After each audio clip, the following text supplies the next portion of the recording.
I am focused on your fitness to serve, including your character and temperament and your overall qualifications to do the job. And I do appreciate the comments of Ranking Member Reed with his concerns regarding your nomination, because I share those concerns. As part of my responsibility as a member of this committee to ensure the fitness of all nominees to come before any of the committees on which I sit, I ask the following two initial questions. First, since you became a legal adult, have you ever made unwanted requests for sexual favors or committed any verbal or physical harassment or assault of a sexual nature? No, Senator. Have you ever faced discipline or entered into a settlement relating to this kind of conduct? Senator, I was falsely accused in October of 2017.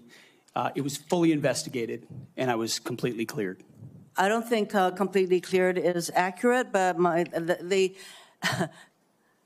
the fact is that your own lawyer said that you entered into an NDA and paid a person who accused you of raping her a sum of money to make sure that she did not file a complaint.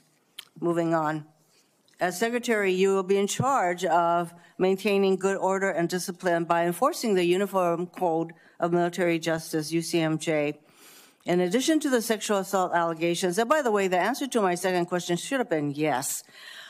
I have read multiple reports of your regularly being drunk at work, including by people who worked with you at Fox News. Do you know that being drunk at work is prohibited for service members under the UCMJ? Senator, those yes are or no? Multiple false anonymous reports peddled by NBC Do you News know that run directly contradictory to the dozens of men and women at Fox News Channel who I work with who came on the record and said they've in your never opening statement, Mr. Hegseth, you commit to holding leaders accountable at all levels. That includes you, of course. And frankly, as Secretary, you will be on the job 24/7. You recently promised some of my Republican colleagues that you stopped drinking and won't drink if confirmed, correct? Absolutely. Will you resign as Secretary of Defense if you drink on the job, which is a 24/7 position? I've made this commitment on behalf of Will the men and women I'm you resign serving. as Secretary of Defense I've made this commitment on behalf of the men and women I'm serving because it's the most important deployment of my life. I'm not hearing an answer to my question, so I'm going to move on. While you have made that commitment, you will not commit to resigning if you drink on the job.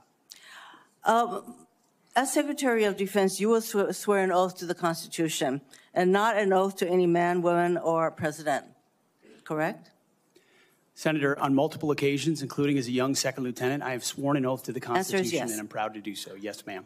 In June of 2020, then President Trump directed former Secretary of Defense Mark Esper to shoot protesters in the legs in downtown D.C., an order Secretary Esper refused to comply with. Would you carry out such an order from President Trump? Senator, I was in the Washington, D.C. National Guard unit that was in Lafayette Square during those events. Would you carry out an order to shoot protesters in the legs? I saw 50 Secret Service agents get injured by rioters trying to jump over the fence, set the church on fire, and destroy a statue. That sounds to me that you will comply with such an order. You will shoot protesters in the leg. Moving on. President-elect has attacked our allies in recent weeks, refusing to rule out using military force to take over Greenland and the Panama Canal, and threatening to make Canada the 51st state. Would you carry out an order from President Trump to seize Greenland, a territory of our NATO ally Denmark, by force, or would you comply with an order to take over the Panama Canal? Senator, I will emphasize that President Trump received 77 million votes to be the lawful commander-in-chief of this country. We're not talking about the election. My question is, would you use our military to take over Greenland or an ally of Denmark? Senator, one of the things that President Trump is so good at is never strategically tipping his hand. And so I would never in this public forum give one way or another direct what orders the president would give me in any context. That sounds to me that you would contemplate carrying out such an order to basically invade Greenland and take over the Panama Canal. Current DoD policy allows service members and eligible dependents to be reimbursed for travel associated with non-covered reproductive health care, including abortions. Will you maintain this common sense policy? Senator, I've always been personally pro-life. I know President Trump has as well, and we will review all policies, but our standard is whatever the president wants on this particular issue. With my advice, I will take a look at. If the president tells you that this common sense policy will not be maintained, you will not enable our service members to seek reproductive care. So it sounds I don't like believe the federal government should be funding I'm not hearing answers to my questions, Mr. Chairman.